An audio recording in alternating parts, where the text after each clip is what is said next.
Halo teman-teman semuanya, apa kabar? Semoga kalian dalam keadaan sehat dan bahagia selalu.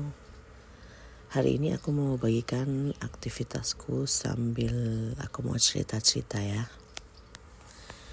Cerita bagaimana aku pertama kali ke Jerman. Jadi hari ini aku pengen ngecat rambutku karena rambutku udah banyak ubahnya teman-teman. Dan ubahnya itu rambutnya nggak panjang-panjang, jadi hanya separuh-separuh gitu. Dan sedangkan kalau aku rambutnya diikat itu akan kelihatan keluar. Jadi kadang aku cabutin, tapi kayaknya semakin banyak jadi capek juga, makanya aku semir aja. Dan kalau nyemir di salon itu mahal banget. Dulu aku pernah potong rambut aja dan cuci ya, jadi ditanyain mau cuci atau enggak. Kalau enggak cuci jadi potong kering itu lebih murah. Tapi kalau cuci basah, maksudnya dicuci rambutnya, dipotong terus dikeringin itu plus tambah lagi. Makanya waktu pertama kali kesini aku pikir ya udahlah nyoba aja ke salon gimana ya. Tapi karena rambutku dari dulu emang panjang, pernah sih dipotong pendek gitu, cuman nggak lama aku panjangin lagi karena aku lebih suka panjang.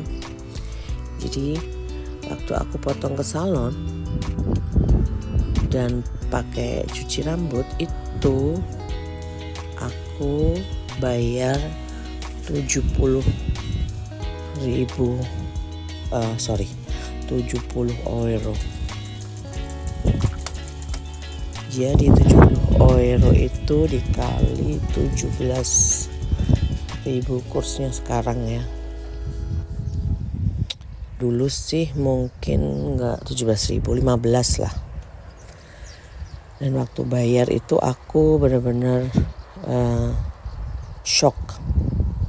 Dan potongannya nggak bagus, nggak sesuai dengan yang aku minta. Terus kerjanya terlalu cepat, nggak profesional. Makanya waktu itu aku sempet marah juga dan aku bilang ini salon kelihatan mahal tapi nggak profesional. Jadi aku nggak kasih tips ya karena saking marahnya. Biasanya aku suka kasih tips deh kalau orang mengerjakan sesuatu atau kita kemana makan atau minum.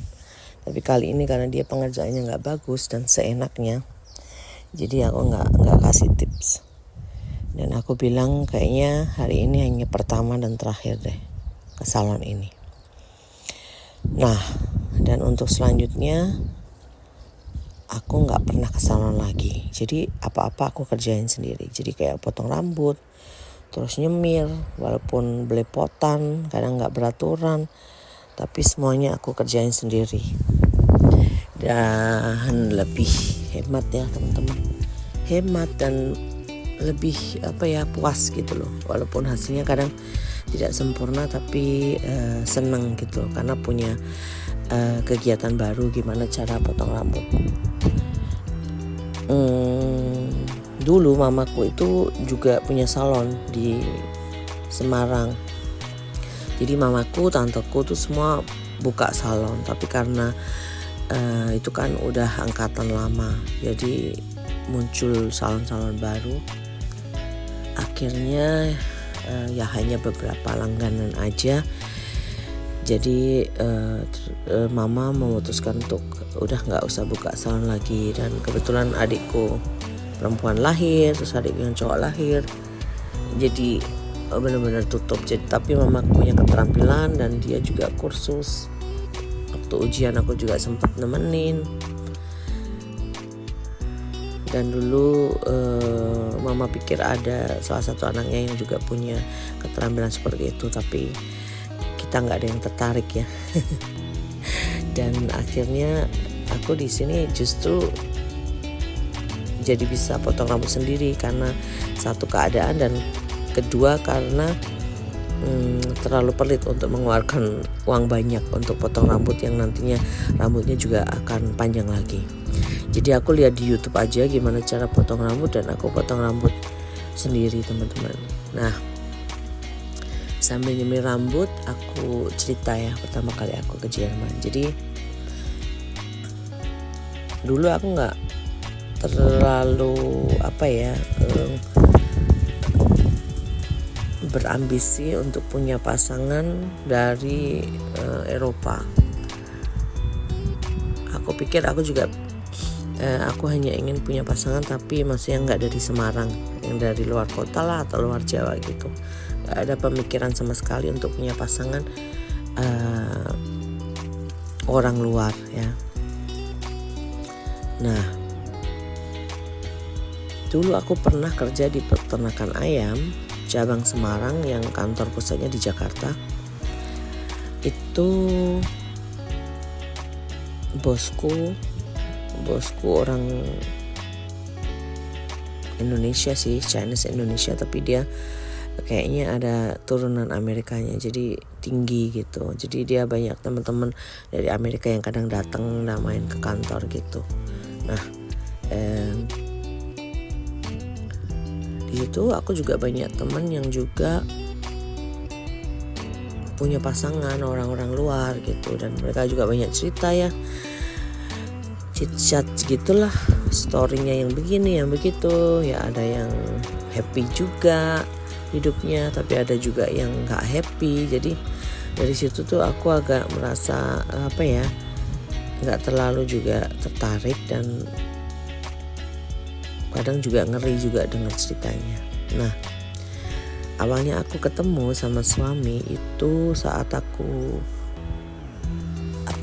aku kan nyanyi ya. Jadi kalau pagi aku kerja kantor di peternakan itu sebagai marketing, terus malamnya aku nyanyi.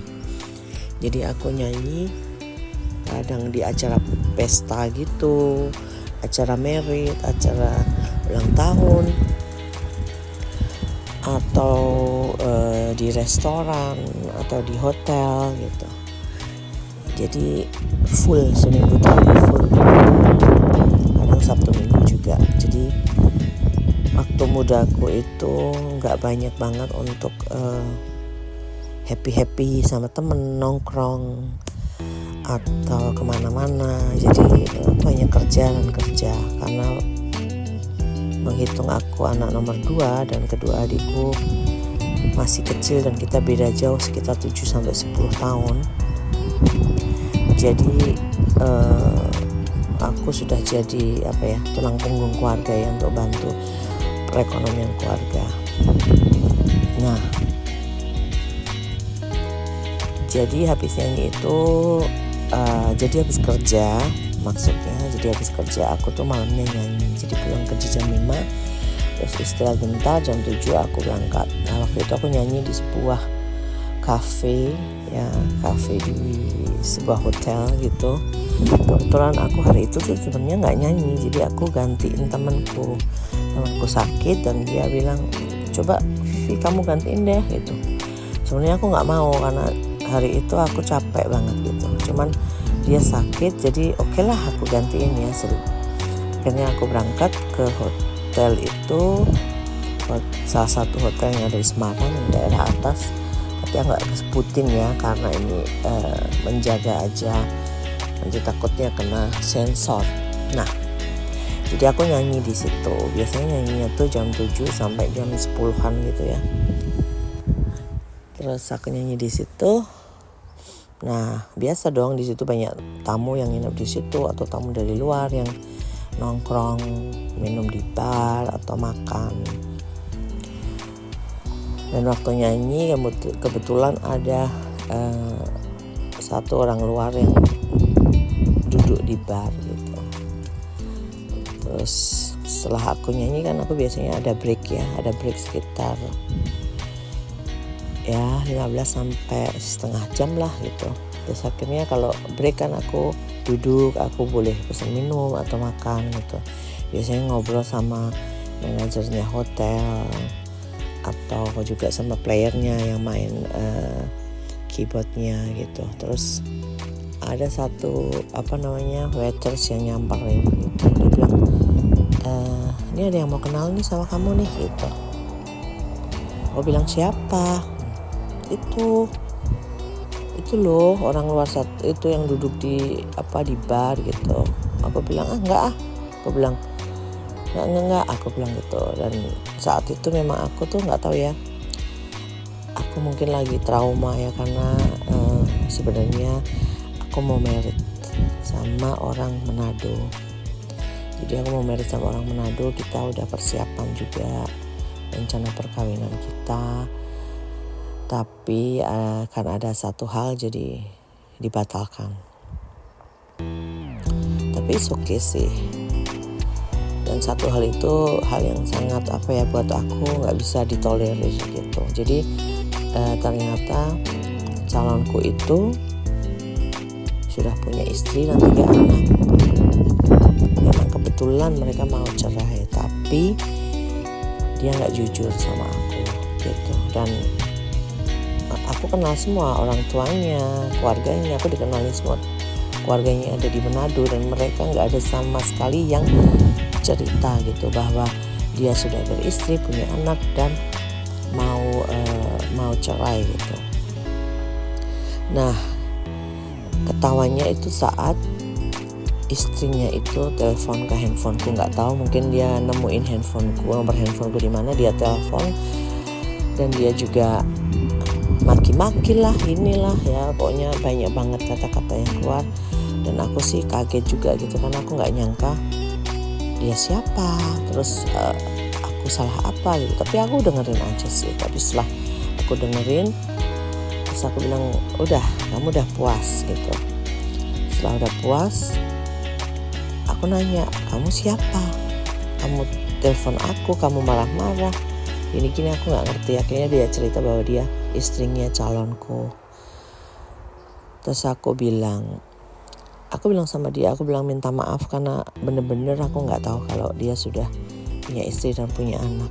Karena aku juga dikenali sama keluarga besarnya, dan kita juga udah persiapan mau married gini-gini. Terus aku bilang sama istrinya, aku bilang aku janji sama kamu, aku akan kembalikan suamimu ke kamu dan ke anak-anak kamu, karena terus terang aku tidak mau mengganggu rumah tangga orang lain. Kalau kemungkinan dia sudah cerai pun, aku akan benar-benar nanya surat cerainya, benar-benar pokoknya harus komplit nanya semua. Tapi karena dia sudah berbohong, aku pikir itu nggak bisa ditolerir, karena kebohongan akan diulang-ulang lagi saat tidak terungkap. Jadi aku bilang sama istrinya, kamu gak usah khawatir, aku akan kembalikan suamimu dan aku minta maaf. Langsung istrinya nangis-nangis ya, dia nangis-nangis minta maaf gitu. Ya saat itu aku kecewa banget ya, broken heart gitu, apalagi sudah mau persiapan married.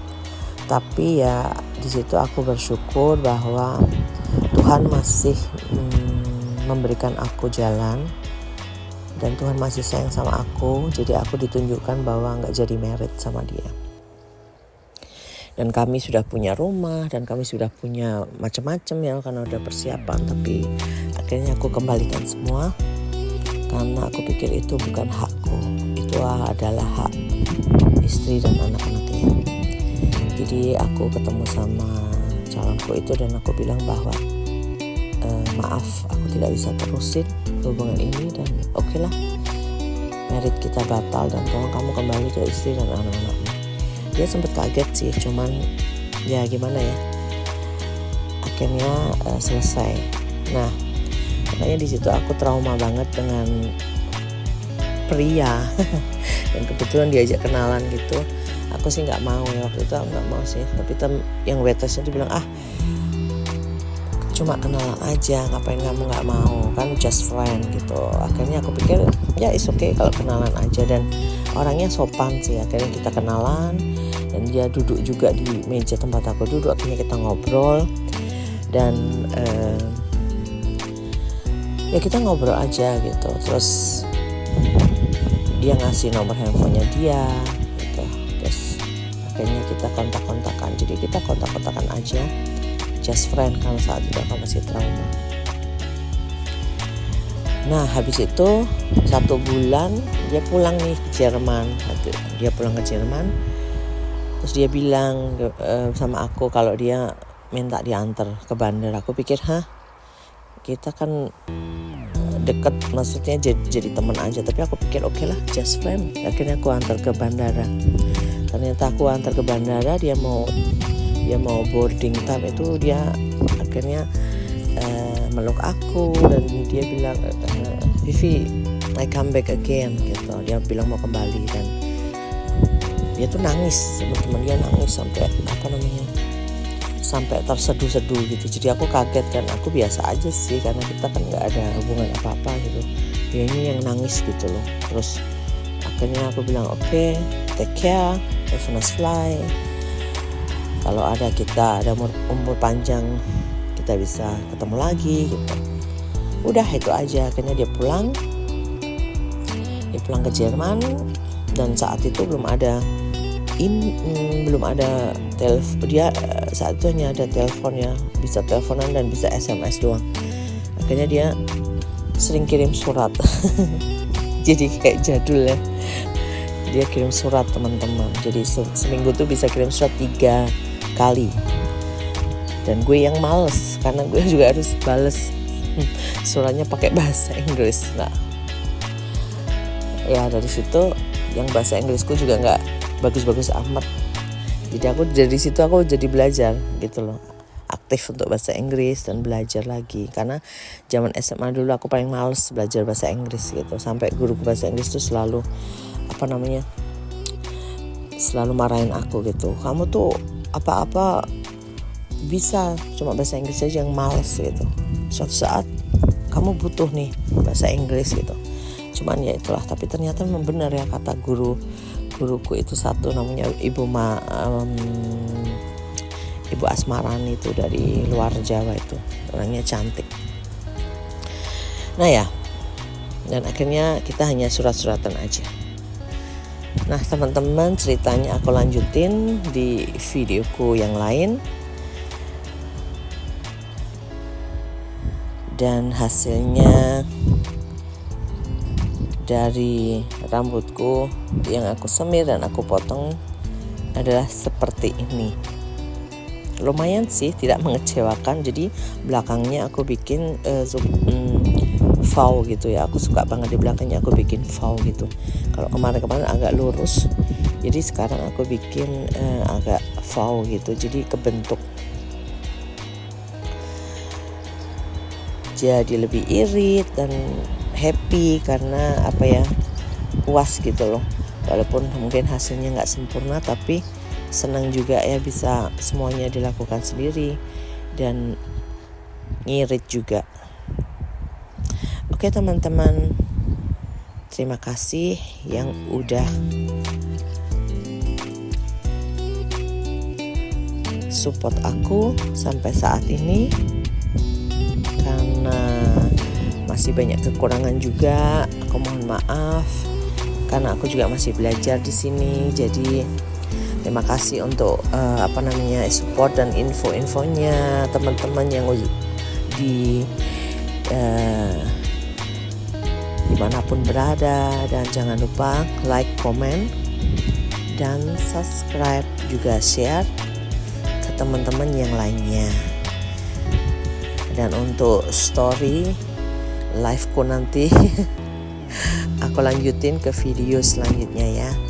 Makasih teman-teman, sehat selalu, damai sejahtera, bahagia selalu, cinta damai, dan sampai ketemu di video aku selanjutnya.